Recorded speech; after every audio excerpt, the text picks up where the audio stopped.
Hey guys, welcome to physics in playground. अब भी देखेंगे प्रिंसिपल ऑफ इनहेरिटेंस का पार्ट टू। तो देखो, ये पार्ट टू जो है वो टोटली नीट पे फोकस रहेगा। मतलब जितना बताऊंगा मैं सिर्फ आप लोग लिख लेना और उसे पढ़ लेना, बिकॉज इस पे मुझे नहीं लगता टाइम इन्वेस्ट करने का कोई बेनिफिट है, क्योंकि इसमें कुछ एक्स्ट्रा नहीं है। जो भी है वो सारा कुछ मेरे नोट्स में पहले से दिया हुआ है। और ये नोट्स देख लो, ये कब का अपलोड किया था। ये लिखा हुआ है 25/02/2019 12:50। मतलब मिड नाइट का है ये। तो ये सारा कुछ आपका दिया हुआ है। और 2020 का पेपर उठा लो, 2020 का पेपर उठा लो आप लोग, और 2019 का पेपर उठा लो और मैच करा लो, क्वेश्चन आपको सारे मिल जाएंगे। तो ये नोट्स काफ़ी है, सो इस नोट्स को एक बार पढ़ लेना, सारा कुछ हो जाएगा। अब भी एनसीईआरटी में क्या क्या इंपॉर्टेंट है, क्या क्या वो पूछ सकते हैं, वो सारा कुछ मैं बता देता हूँ, ठीक है। और एनसीईआरटी के लाइन वो लोग पूछते हैं, कुछ एक्स्ट्रा नहीं पूछते हैं, इसलिए सिर्फ और सिर्फ एनसीईआरटी भी करोगे तो हो जाएगा।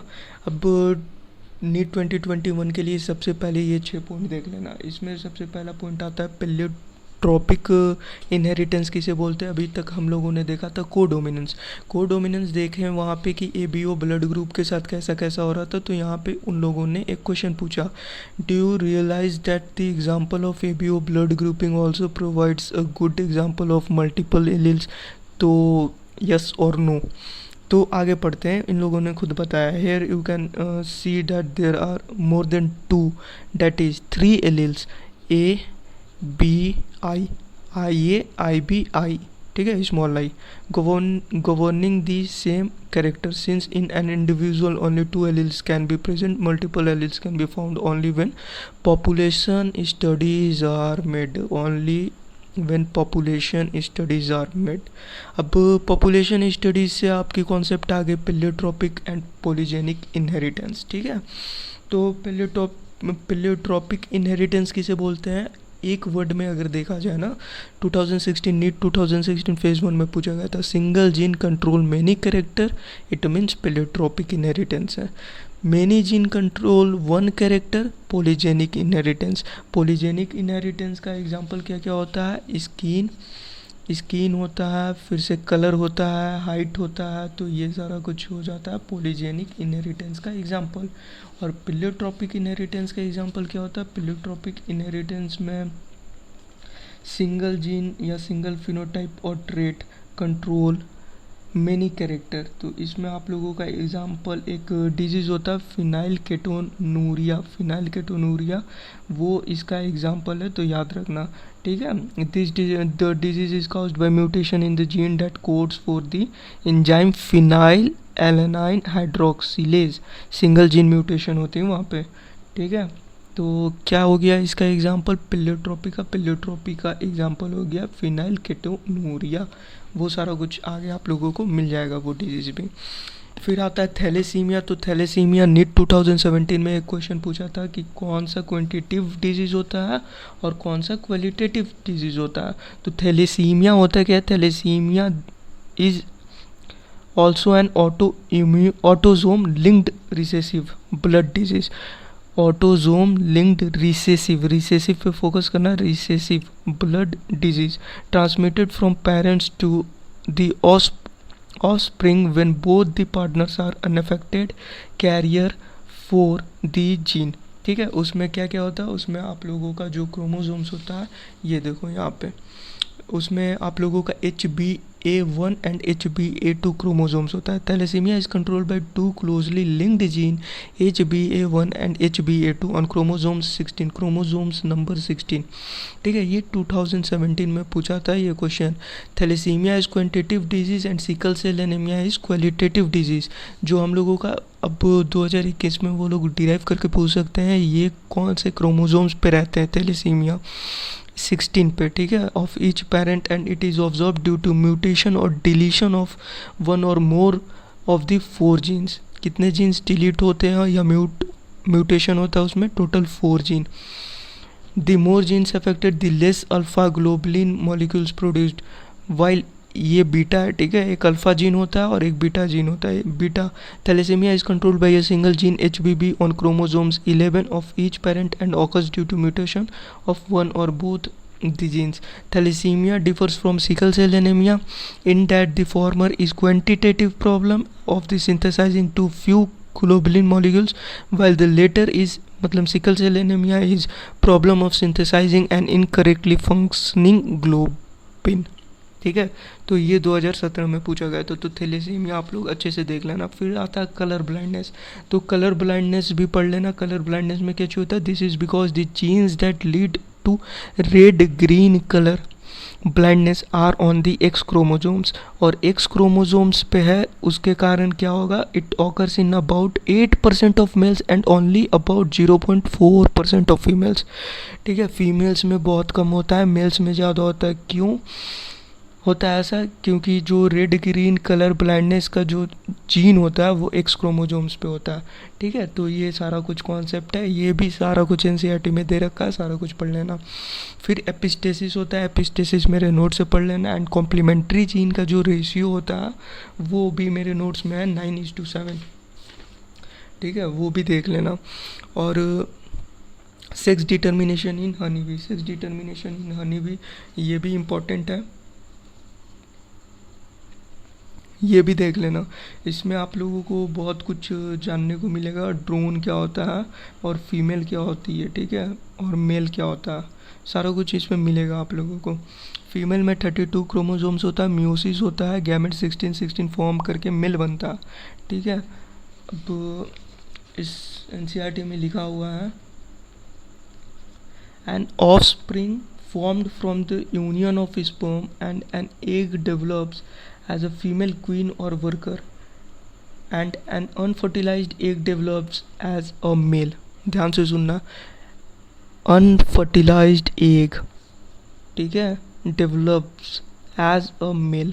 जो अनफर्टिलाइज्ड एग होता है वो डेवलप होता है मेल में। इट मीन्स डिप्लॉयड है या हैप्लॉयड है, ये खुद से बताना। ठीक है, मेल जो है वो डिप्लॉयड है या हैप्लॉयड है। डिप्लॉयड मतलब होता है XX क्रोमोसोम्स, टोटल नंबर 46। इस लोगों का अगर देखा जाए तो टोटल नंबर 32।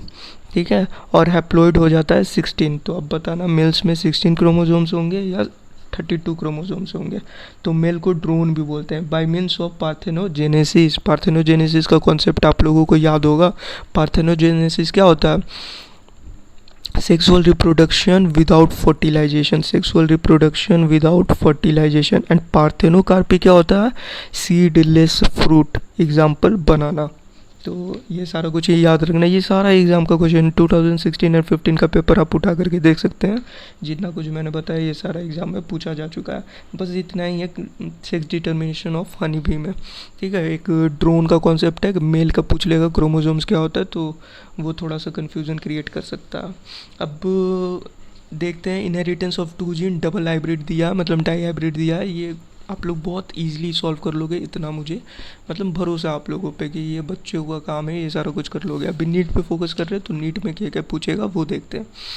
अब इंडिपेंडेंट एजॉर्टमेंट आता है। तो इंडिपेंडेंट एजॉर्टमेंट किसे बोलते हैं, the law states that when 2 pairs of traits are combined in a hybrid, segregation of one pair of characters is independent of the other pair of characters।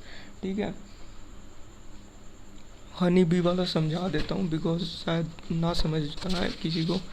तो देख लो यहाँ पे जैसे क्या होता है, यहाँ पे पेरेंट्स होते हैं 32। ठीक है, 32 ये होती है फीमेल। फीमेल हमेशा डिप्लॉयड ही मतलब 32 क्रोमोसोम्स रखता है। यहाँ पे होता है मियोसिस। मियोसिस होता है मतलब 2 आधे आधे पार्ट में पड़ जाते हैं 16, और मियोसिस हो करके यहाँ पे बनाता है मेल। ठीक है, ये गैमेट्स हो गए, और यहाँ पे F1 जनरेशन में बना देता है मेल मतलब विदाउट फर्टिलाइजेशन। और मेल क्या होता है, मेल होता है यहाँ पे मेल क्रोमोसोम्स में होता है माइटोसिस। ठीक है, माइटोसिस मतलब ये हो गया 16, और 16 के साथ फर्टिलाइज्ड कर जाता है, टोटल बनाता है 32 और फीमेल। ठीक है, ये एक फीमेल का आया और एक मेल का आया, दोनों फर्टिलाइज्ड किया और फीमेल के प्रोडक्शन हो गए। 32 क्रोमोसोम्स मतलब फीमेल आएगी। ठीक है, इसे ड्रोन बोलते हैं। तो याद रखना ये सारा कुछ। अब पूछ देगा वो ग्रैंड पेरेंट्स होते हैं या नहीं होते हैं। ठीक है, एक क्वेश्चन है, ग्रैंड पेरेंट्स मतलब मेल वाले। ठीक है, मेल यहाँ लिख देता हूँ, फीमेल नहीं मेल। ये हनी बी के होते हैं या नहीं होते हैं, ठीक है, ये बताना आप लोग। अब यहाँ पे था इंडिपेंडेंट असॉर्टमेंट में, तो यहाँ से नॉर्मल लिखा the law state that when two pairs of traits are combined in hybrid segregation of one pair of character is independent of the other pair of characters. Normal सा जो बोल रहा है segregation of one pair of character जो होता है वो independent होता है of the other pair of character, ठीक है, वो सारा कुछ यहाँ पे समझाया हुआ है। फिर आता है chromosomal theory of inheritance. Chromosomal theory of inheritance में आप लोगों को क्या देखना है, यहाँ पे सारा कुछ पढ़ लेना, और एक इम्पॉर्टेंट है ये देख लेना, ये Mendel published his work on inheritance of character in 1865 but for several reason if it remain unrecognise, जो मैंने आपको फेज़ 1 में समझाया था पार्ट 1 में, टिल 1900। तो फिर 3 स्टूडेंट आते, 3 स्टूडेंट का नेम याद रखना, वो स्टूडेंट का नेम आप लोगों से पूछ सकते हैं। बाकी ये जो सारा कुछ मार्क किया हुआ है ये आप एनसीईआरटी में मार्क कर लो, ये नीट के लिए इंपॉर्टेंट है। और 3 स्टूडेंट होते हैं डी वेरीज, कोरेंस एंड वी टिशेनको, ठीक है, इनका देख लेना। ये लोग 1900 में आकर के फिर से दोबारा 1902, ठीक है, फिर दोबारा आकर के 1900 में 3 scientist independently rediscovered Mendel's result on the inheritance of character, ठीक है, ये सारा कुछ आप लोग देख लेना। फिर ये एक कॉन्सेप्ट है, ये कॉन्सेप्ट अच्छे से समझ लो, इसमें ज़्यादा कुछ है नहीं, सिर्फ और सिर्फ आप लोगों को क्या समझना है, एनाफेज 1 याद रखना। कुछ भी यहाँ पे पूछ दे क्वेश्चन, मियोसिस या क्रोमोसोमल बेसिस जो होता है वो कौन से फेज़ में होता है, एनाफेज 1 लगा करके आ जाना बस। जितना बता रहा हूँ करना, तुक्का नहीं है ये, वो लोग ऐसा ही पूछेंगे, ठीक है। एनाफेज 1 मियोसिस, एनाफेज 1 में सारा मियोसिस 1 एनाफेज सारा कुछ होता है, ये जितने भी इंडिपेंडेंट असॉर्टमेंट की कहानी दे रखी है इसमें।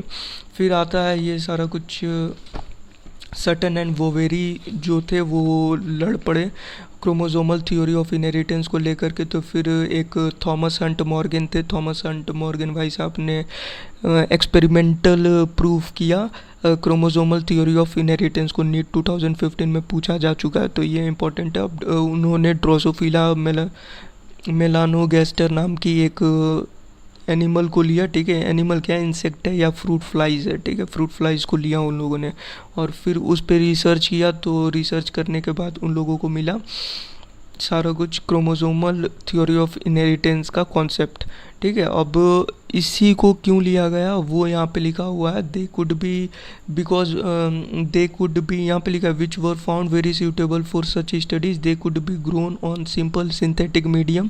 पहला point, they complete their life cycle in about 2 weeks, बहुत जल्दी लाइफ साइकिल हो जाती है। तो जितनी जल्दी लाइफ साइकिल कंप्लीट होगी उतना ज़्यादा वेरिएशन और इनहेरिटेंस हमें देखने मिलेगा, ठीक है।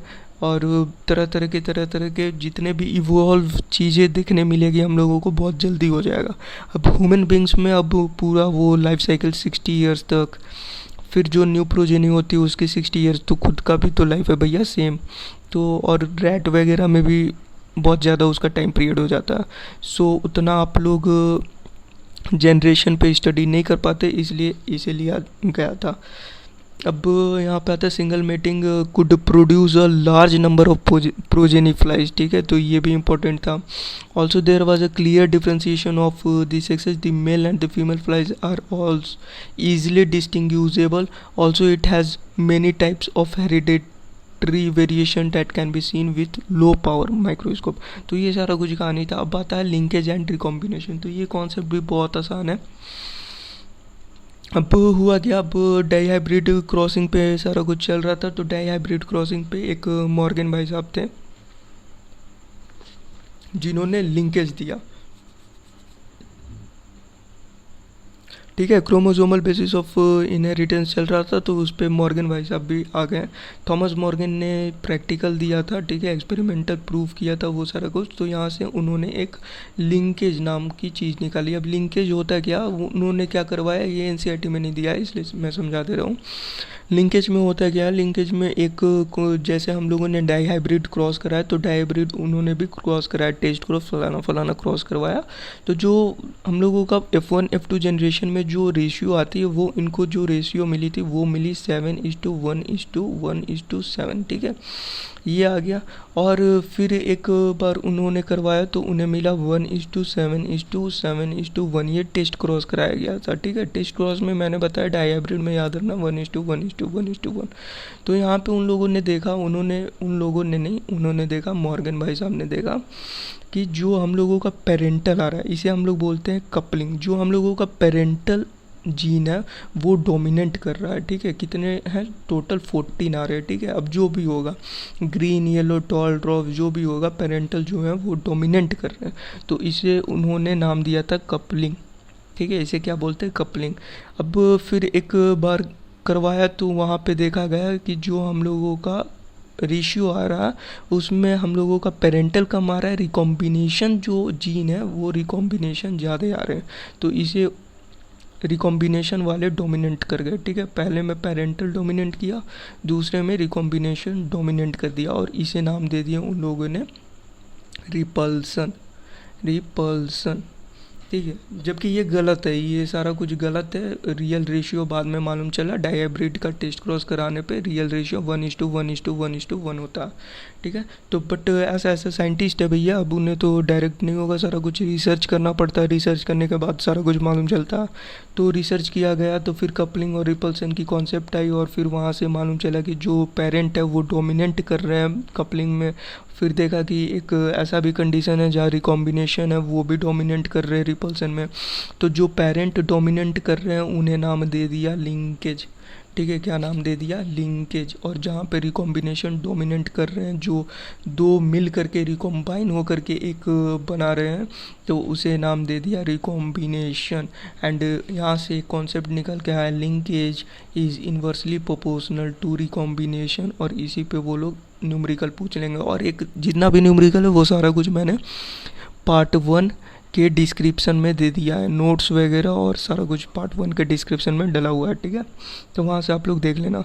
तो linkage is inversely proportional to recombination, तो जितना रिकॉम्बिनेशन होगा उतना ही लिंकेज कम होगा, और जितना रिकॉम्बिनेशन कम होगा उतना ही लिंकेज ज़्यादा होगा, तो इस बात को याद रखना, ठीक है।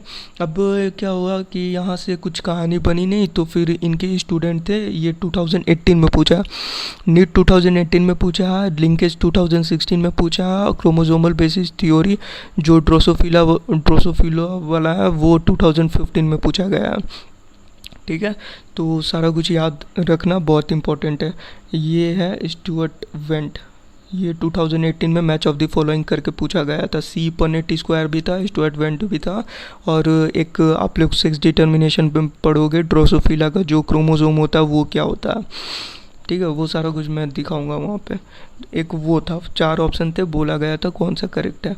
तो ये जो आते हैं उनके स्टूडेंट होते हैं, ये क्या करते हैं, ये करते हैं, बोलते हैं Stuart went used the frequency, ठीक है। एक नया ही फ्रीक्वेंसी नाम की चीज़ लेकर के आते हैं, of recombination between gene pairs on the same chromosomes as a measure of distance between the gene. एक क्रोमोसोम्स में एक जीन और एक जीन, अब ये दोनों के बीच का जो डिस्टेंस है, ठीक है, between the genes, and map their position on the chromosomes, और इसे हम लोग जीन मैपिंग का नाम दे दिए, ठीक है। ये जो डिस्टेंस है ना, ये डिस्टेंस को कैसे पता लगाएंगे, एक क्रोमोसोम्स पे 2 जीन की जो डिस्टेंस है वो उसे कैसे पता लगाएंगे, जीन मैपिंग का कॉन्सेप्ट इन्होंने लेकर के आ गया, ठीक है। और यहीं से लिंकेज होगा भैया, जितना डिस्टेंस दूर होगा ना उतना कम लिंकेज होगा, ये याद रखना, ठीक है।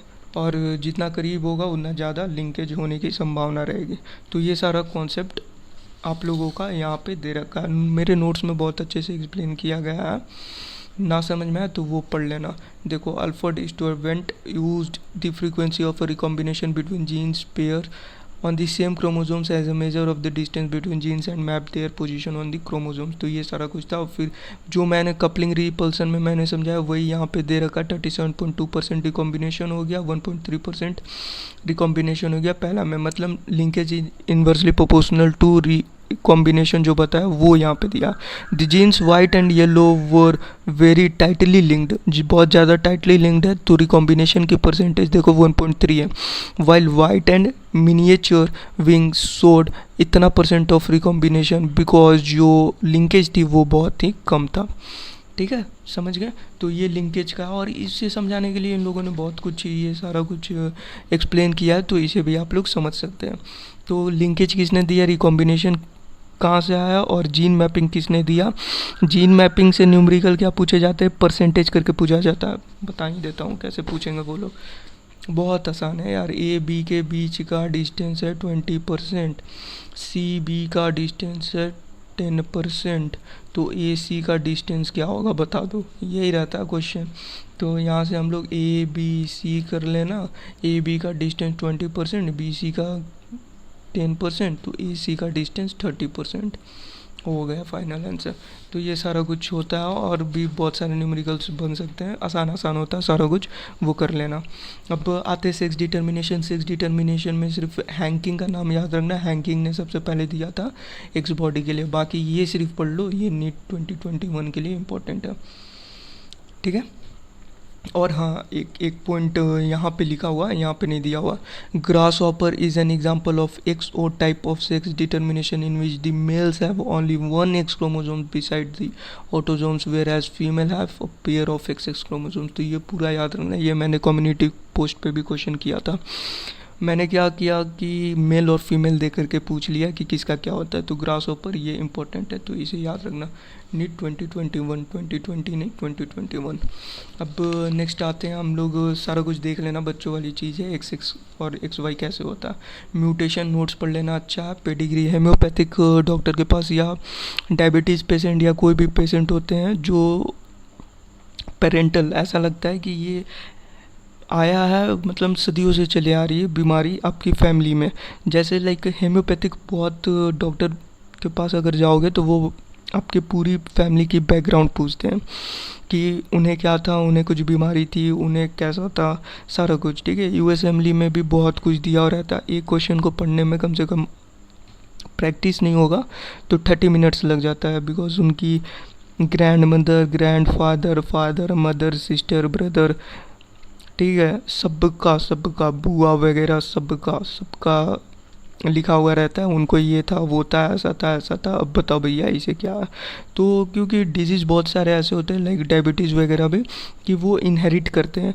ब्रेस्ट कैंसर, ठीक है, एक चाइना में मैं था तो एक डॉक्टर ली जोंग या जो भी है नेम, कैलिफोर्निया यूनिवर्सिटी से उन्होंने रिसर्च किया कैंसर के ऊपर, तो उन्होंने बताया था, उनसे मुझे जानने को मिला कि ब्रेस्ट कैंसर जो होता है वो भी इनहेरिट करता है। मतलब grand parents, mother, grand mother से ग्रैंड मदर नहीं, मदर से डॉटर में आएगा और डॉटर से इसकी डॉटर में आएगा। ठीक है, तो ऐसे वो इनहेरिट करता है ब्रेस्ट कैंसर। तो एक तरह से कैंसर भी इनहेरिटेंस में आता है।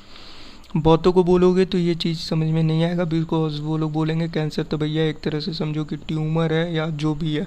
ठीक है, ब्रेस्ट में क्या होता है, लिम्फोइड और ट्यूमर वहाँ पे इंक्रीज़ कर जाता है, जिसके कारण कैंसर हो जाता है। सारा कुछ नहीं समझ में आएगा, बट ये एक रियलिटी, ये फैक्ट है जो मैं आपको यहाँ पे बता रहा हूँ, रिसर्च किया हुआ है। ठीक है, प्रूवन है, पेपर वगैरह सारा पब्लिश कर किया जा चुका है। ठीक है, तो वो सारा कुछ देखने के लिए हम लोगों ने बहुत पहले उन लोगों ने एक पेडिग्री एनालिसिस नाम की चीज़ बताई। ठीक है, वहाँ पे आपकी पूरी फैमिली की लिस्ट बनाई जाएगी, कैसे क्या होगा, और फिर वहाँ से मालूम चलेगा कि इसे कौन सा बीमारी, ऑटोसोमल रिसेसिव या ऑटोसोमल डोमिनेंट या लिंक्ड वगैरह। ठीक है, तो उस तरीक़ा से करके एक पेडिग्री एनालिसिस बताया गया, उसे पढ़ लेना, इंग्लिश में उसी को थोड़ा घुमा फिरा करके लिखा गया।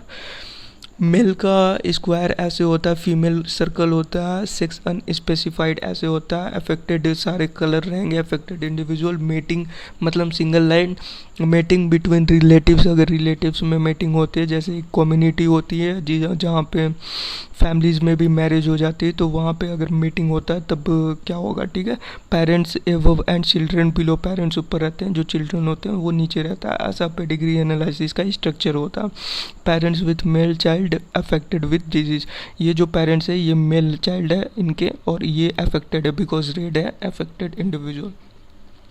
अब मेंडेलियन डिसऑर्डर वगैरह क्या होता है, 5 अनअफेक्टेड ऑफस्प्रिंग भी देख लेना, ठीक है, उसे कैसे डिनोट करते हैं। मेंडेलियन डिसऑर्डर देख लेना, ये सारा कुछ लिखा हुआ है, सिर्फ नाम याद रखना मेंडेलियन डिसऑर्डर में क्या क्या आता है, ठीक है। ये सारा कुछ ऐसे भी आप लोगों को बता दिया गया है। सिकल सेल एनीमिया क्या होता है, फिनाइलकेटोन्यूरिया क्या होता है, colour blindness, thalassemia, cystic fibrosis देख लेना, हेमोफीलिया यहाँ पे दिया हुआ है, एनसीईआरटी में सारा कुछ आपको मिल जाएगा, ठीक है। एक सिस्टिक फाइब्रोसिस है वो देख लेना सिर्फ। फिर आता है ये पेडिग्री एनालिसिस 2015 में, यहाँ से न्यूमेरिकल पूछा गया है, बहुत ज़्यादा आसान है।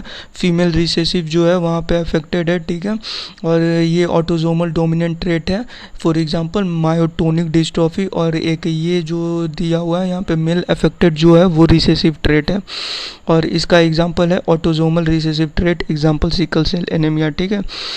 समझ में आ रहा है ना, यहाँ पे आप लोगों का मेल डोमिनेंट कर रहा है और यहाँ पे मेल रिसेसिव है, ठीक है। अब आते हैं हेमोफीलिया, सिकल सेल एनीमिया, तो ये सारा कुछ पढ़ लेना, ये सारा कुछ सिर्फ और सिर्फ एनसीईआरटी आपको पढ़ना है, इससे ज़्यादा कुछ नहीं पढ़ना है। हेमोफीलिया में क्या होता है, हेमोफीलिया में क्लोटिंग की थोड़ी सी प्रॉब्लम हो जाती है, ठीक है, ब्लड क्लोटिंग की प्रॉब्लम है। और यहाँ पे याद रखना द हेट्रोजाइगस फीमेल कैरियर होती है, और फॉर हेमोफीलिया में ट्रांसमिट द डिजीज टू सन। जाहिर सी बात है कैरियर होगी तो भैया ट्रांसमिशन होगा ही होगा। मान लो जैसे एक एग्जांपल है, ये समझो एक्स डैश एक्स, फीमेल जो है वो कैरियर है और जो सन है भाई साहब वो नॉर्मल है, ठीक है, मतलब मेल नॉर्मल है। अब यहाँ से एक क्रॉस हुआ एक्स डैश एक्स, ये क्रॉस हुआ एक्स डैश वाई, ठीक है, ये एक्स एक्स हो गया और ये एक्स वाई, ठीक है।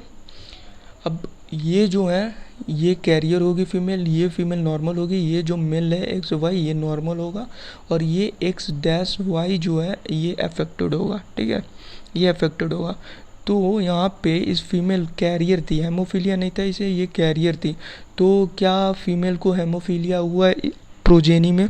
नहीं हुआ। किसे हेमोफीलिया देखने मिल रहा है? मेल में हेमोफीलिया देखने मिल रहा है। कितना मिल रहा है? 50% देखने मिल रहा है। ये जो भाई साहब है ये नॉर्मल है, ठीक है, एक सन नॉर्मल है और एक सन को दिख रहा है। तो यहाँ से हम लोगों को एक कॉन्सेप्ट आता है कि भैया ये जो बीमारी है ना मेल में ज़्यादा होती है, ठीक है, मेल में बहुत ज़्यादा होती है एज़ कम्पेयर टू फीमेल। तो ये सारा कुछ यहाँ पे लिखा हुआ है। 6 लिंक्ड रिसेसिव डिजीज़ होता है, ये 2016 match of the following phase 1 करके पूछा गया था। 2019 के लिए ये भी ये शायद पूछा गया है, तो 2021 के लिए भी ये सारा कुछ इंपॉर्टेंट है। जितना भी अब देखोगे ना सारा 2021 के लिए इंपॉर्टेंट है। हेमोफीलिया, सिकल सेल एनीमिया, वही HbA से याद रखना। और या इसमें क्या होता है, the defect is caused by the substitution of glutamic acid glu by valine at the 6th position of the beta globin. कौन सा position? 6th position, beta globin of the haemoglobin molecule GAG से GUG में convert होता है। और एक concept याद रखना, ये जो होता है substitution of amino acid in the globin protein result due to the single base substitution at the 6th beta globin. एक कॉन्सेप्ट यहाँ पे याद रखना, वो आपसे फंसा सकता है आपको, ठीक है। अगर mRNA, थोड़ा ध्यान से देखना इस डायग्राम को, अगर mRNA में हो तो हम लोगों का जो GAG है वो हम लोगों का GUG में कन्वर्ट होता है। पर अगर DNA में हो, ये RNA की बात हो रही भाई साहब, अगर DNA में हो तो DNA में यूरासिल प्रेजेंट नहीं होता, ठीक है, RNA में यूरासिल टपक आता है। तो याद रखना DNA में जो होगा वो वहाँ पे यूरासिल नहीं होगा, तो फंसना ना अगर वो क्वेश्चन देते तो GTG या GCG आप लोग लगा करके आना, या GAG, ठीक है। फिनाइलकेटोन्यूरिया देख लेना क्या होता है क्या नहीं होता है और क्या क्या सिम्टम्स होते हैं वो सारा कुछ देख लेना। क्रोमोसोमल डिसऑर्डर 2016 में पूछा गया था, यहाँ पे एनोप्लॉइडी किसे कहते हैं और पॉलीप्लॉइडी किसे कहते हैं। तो अगर प्लांट वगैरह में हो तो उसे बोला जाएगा एनोप्लॉइडी, ठीक है। Failure of segregation of chromatids during cell division cycle result in the gain और loss of chromosomes called aneuploidy. Failure of cytokinesis after telophase stage cell, plant वगैरह में हो तो उसे हम लोग पॉलीप्लोइडी बोल देते हैं, और एनिमल में हो तो एनिप्लोइडी होता है। और एनिप्लोइडी देख लिए क्या होता है, और एग्जांपल है एनिप्लोइडी का, chromosomes extra copy of chromosomes 21 that is called Down syndrome. और टर्नर सिंड्रोम में भी सेम होता है, result due to loss of X chromosomes in human females.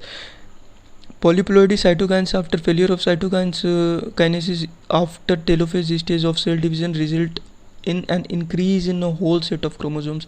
जितने भी क्रोमोसोम्स है पूरे के पूरे सेट में इंक्रीज हो जाता है, ठीक है, वो इंक्रीज हो जाते हैं in an organisms, and this phenomenon is known as polyploidy. This condition is often seen in plants. तो ये थोड़ा याद रखना। बाकी एक डाउन सिंड्रोम है, डाउन सिंड्रोम नॉन जंक्शनल होता है, डाउन सिंड्रोम नॉन डिसजंक्शनल होता है। बाकी जितना एनसीईआरटी में दिया है सारा कुछ पढ़ लो, इसके बाहर नहीं जाएगा।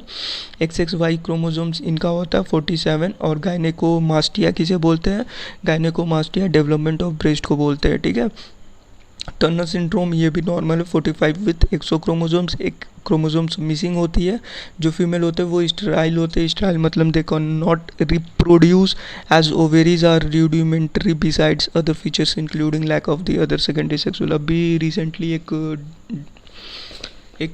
कोलकाता, ठीक है, वेस्ट बंगाल में कोलकाता मेडिकल कॉलेज है, गवर्नमेंट मेडिकल कॉलेज है।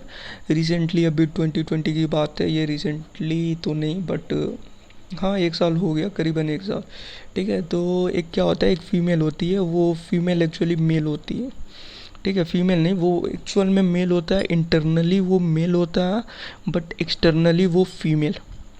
तो होता है क्या, उसको मैरिज हो चुका रहता, वो 35 या 30 के करीबन एज रहता।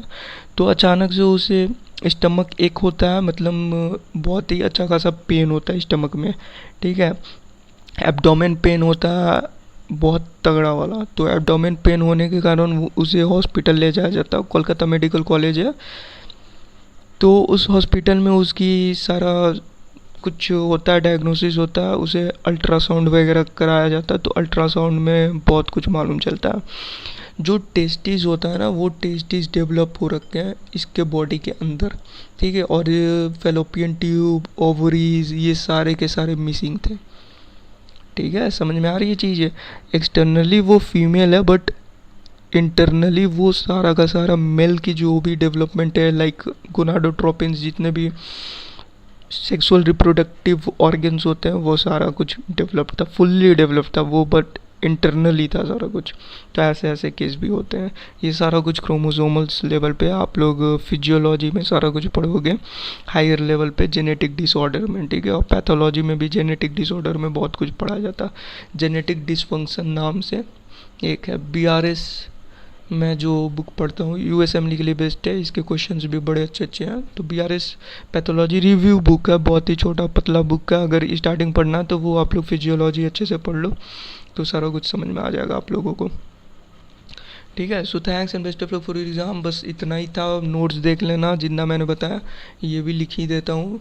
नीट 2021 ये तीनों का तीनों इंपॉर्टेंट है, और पीछे लिख दिया मैंने नीट 2021, जितना मैंने 2021 नीट लिखा है वो सारा पढ़ लेना, उसके बाहर कुछ भी नहीं जाएगा। मिलते हैं नेक्स्ट क्लास में। So thanks and best of luck for your exam.